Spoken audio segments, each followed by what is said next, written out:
Over the past couple of years, ShotSpotter has been activated thousands of times. Those activations rarely lead to any evidence of a gun-related crime, and it's even more rare they lead to an arrest at all.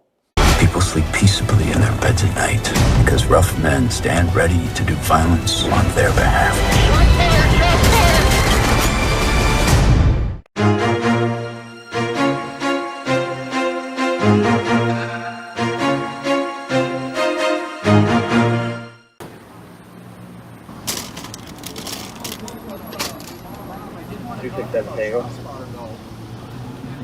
Here's the thing. Have you looked at the data on that? Because I was all for it when it first came out, right? I'm going to let you go, okay? 4253 Penn Avenue in Minneapolis. Your partner is not a person. He's in the truck. That's fine. He's your partner. No. That's how it works. He's his own person. He's in your truck, though. Tonight he is. We haven't filmed together in months. But no, ShotSpotter though. What you said, 2.4 million for St. Paul? 2 million. 2 million, because Minneapolis is 2.1. But it's only 0.38% for convictions on ShotSpotter in Minneapolis last year. Hey, let me be real clear, okay? If you're working with the other guy, I have nothing to say. Sound good?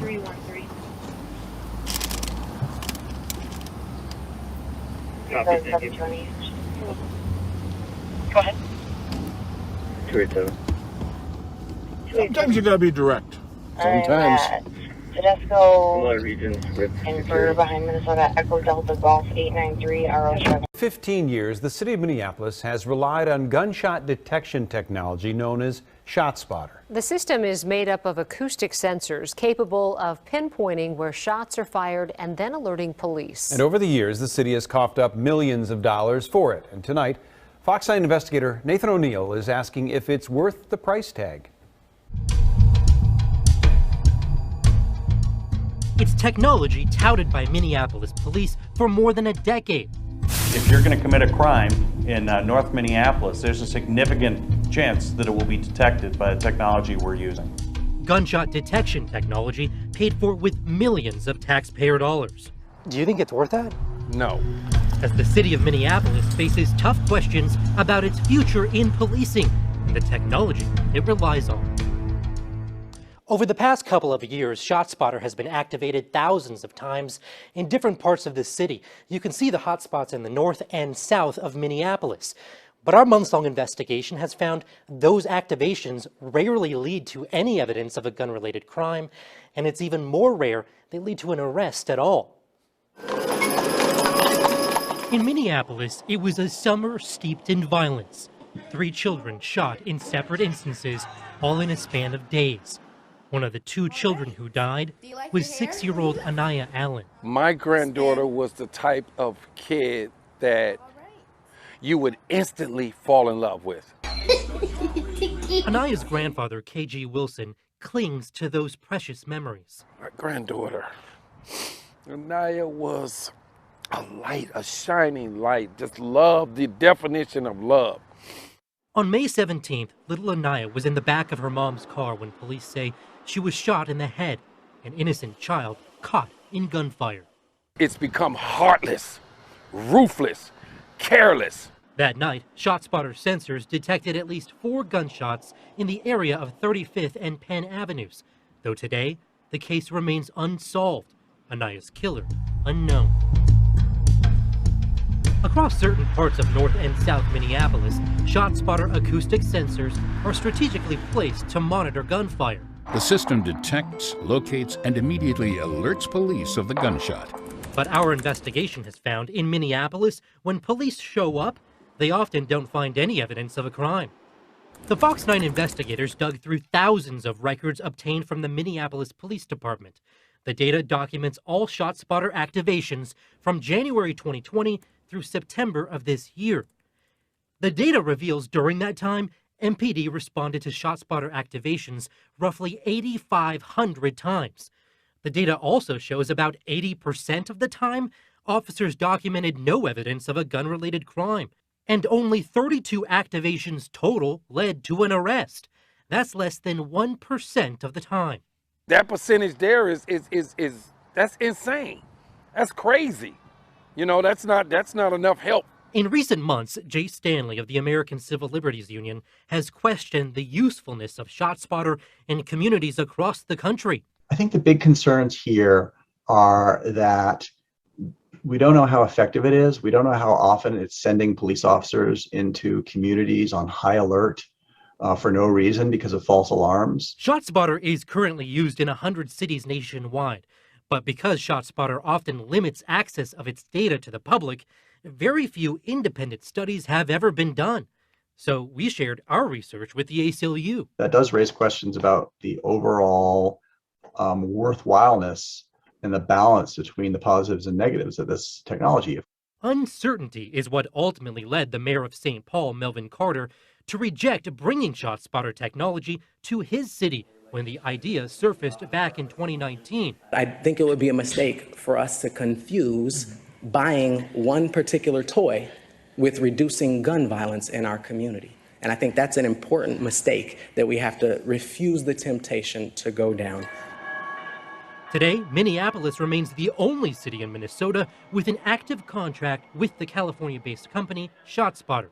Item number 1 is authorizing a contract with ShotSpotter Inc. for support and maintenance of ShotSpotter's gunshot location system.